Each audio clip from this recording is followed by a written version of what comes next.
Hey there, I'm Ron Pereira of Gemba Academy, and I'd like to welcome you to this first module of our 5S course. Well, by the end of this module, you'll know what 5S is and why it's so important, no matter what type of industry you work in. And finally, you'll know where the original concepts of 5S started. And as a small hint, it doesn't seem to be Japan like so many think it to be. Well, let's get started by first answering the question, what exactly is 5S? Well, formally defined, 5S is a method of creating a clean and orderly workplace that exposes waste and makes abnormalities immediately visible. As an aside, this particular image has an interesting story behind it. The man on his hands and knees polishing the floor just happens to be the president of this manufacturing company. You see, at this company, nearly all employees, including senior management, come to work 30 minutes early every day in order to clean and tidy things up. Oh, and one other small fact, these 30 minutes are unpaid and completely voluntary. But as it turns out, 5S is so ingrained into this company's culture that nearly all employees partake in this early morning routine. Now, with this said, while cleaning is an extremely important part of 5S, it must be said that 5S is far more than a housekeeping initiative, like so many confuse it to be. You see, as we learned earlier, one of the main purposes of 5S is to be able to identify abnormalities. In other words, if the place we work in is an unorganized mess, chances are we'll rarely be able to spot when something's not right. But if we have things neat, clean, and tidy, we're far more likely to identify when something isn't right. Okay, well, now that we have a better understanding of what 5S is, let's learn about its origins. Well, when someone refers to 5S, they're generally referring to 5 Japanese words that start with S. But it would seem, contrary to what many people assume, the origins of 5S may not be Japanese after all. In fact, Henry Ford's Can-Do program, which stands for cleaning up, arranging, neatness, discipline, and ongoing improvement, seems to be the obvious precursor to what we call 5S today. And that actually seems very logical, since the Japanese studied Ford's methods shortly after the war ended. But to be sure, the 5S we're focused on in this course, and in most lean manufacturing situations, is based on 5 Japanese words. They are seri, which is commonly translated as sort; seiton, which means to straighten; seiso, which means to sweep or shine; seiketsu, which actually means to sanitize, but is most commonly referred to as standardized today; and finally, shutsuke, which means self-discipline or sustain. Now, later in the module, we'll dive a bit deeper into each of these 5 steps. But before then, let's spend some time talking about why 5S is so important, no matter if you work in a machine shop or a hospital. Well, the first reason 5S is so important is its impact on safety. There can be no debating the fact that a cluttered and chaotic work area is often an unsafe work area. Well, 5S at its core should always focus on creating and maintaining an organized and safe workplace. The second reason 5S is so important is that it helps us identify and eliminate waste, or muda. Now, most people are amazed at how much more productive they are once their work area is decluttered, cleaned, and organized. Again, these people I'm referring to could be a machine shop operator, or an accountant who sits behind a desk all day, or even a nurse who works 12 long hours each night and just wants things to be in their place when they need them.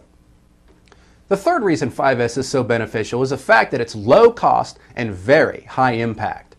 You don't need to spend a lot of money to improve 5S. In fact, you could very well make some money if you sell items you no longer use or need. Next, done correctly, 5S gets everyone in the company involved. It doesn't matter if you wear a suit and a tie or a hard hat. 5S knows no boundary. So it's the perfect opportunity to bring folks that wouldn't normally interact with one another together. To be sure, this type of collaboration makes companies much stronger. Another reason 5S is so important is the simple fact that adherence to standards is a key to Kaizen. And since 5S is a standard in and of itself, it goes without saying, if you can't do 5S, you can't do lean. In fact, 5S is a key building block for most of the lean tools and concepts used today, such as one-piece flow, total productive maintenance, and single-minute exchange of dies. As they say, without 5S, you can indeed forget the rest. Okay, well, now that we have a better understanding of why 5S is so important, let's discuss each step of the process. But before then, let me just say that in the coming modules of this course, we're going to explain exactly how to go about executing each of these steps in your workplace. Well, the first step is sort. This step basically challenges us to get rid of the things we don't need or use. Now, this can be a very hard step for some people since they like to keep everything they've ever come in contact with.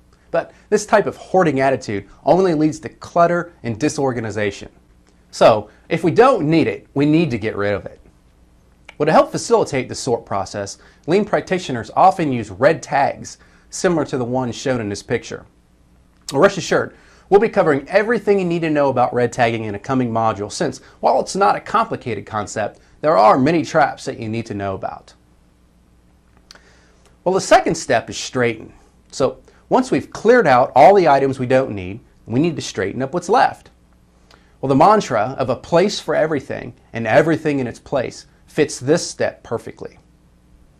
Well, here's an example of a nicely straightened toolbox.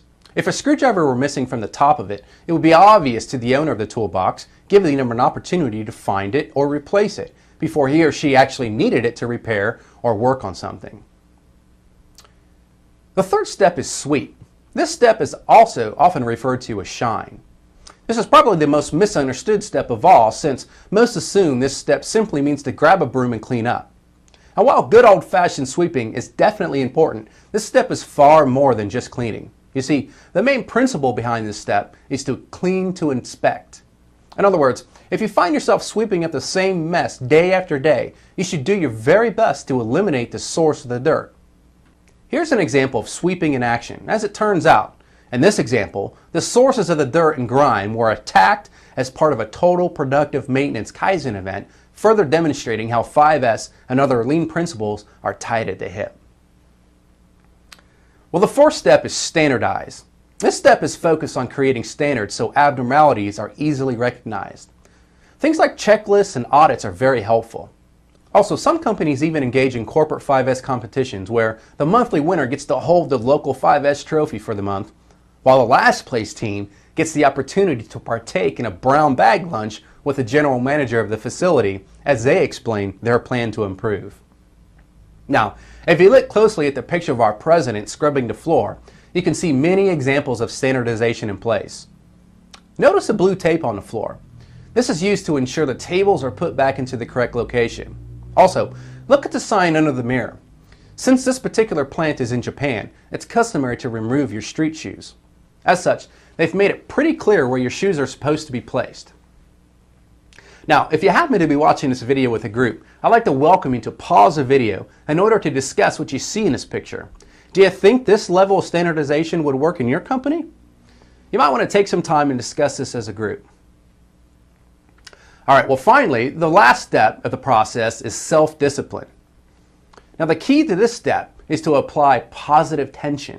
In other words, if your 5S improvements are to sustain, it must be made clear that this is how we intend to operate as a company.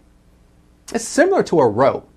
If a rope is pulled tightly and someone comes along and tugs on it, we get an immediate response. However, if the rope is loose and we pull on it, we may not realize it as quickly. So this really gets back to being able to identify abnormalities.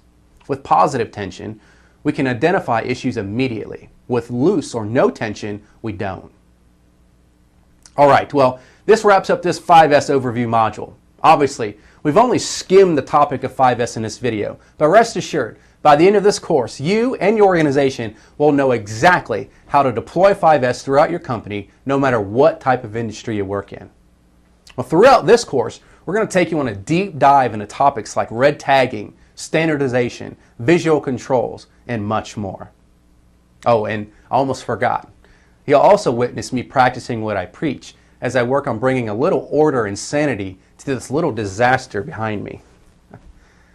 But until then, on behalf of all of us at Gemba Academy, I'd like to thank you and wish you all the best as you progress on this never-ending journey of continuous improvement.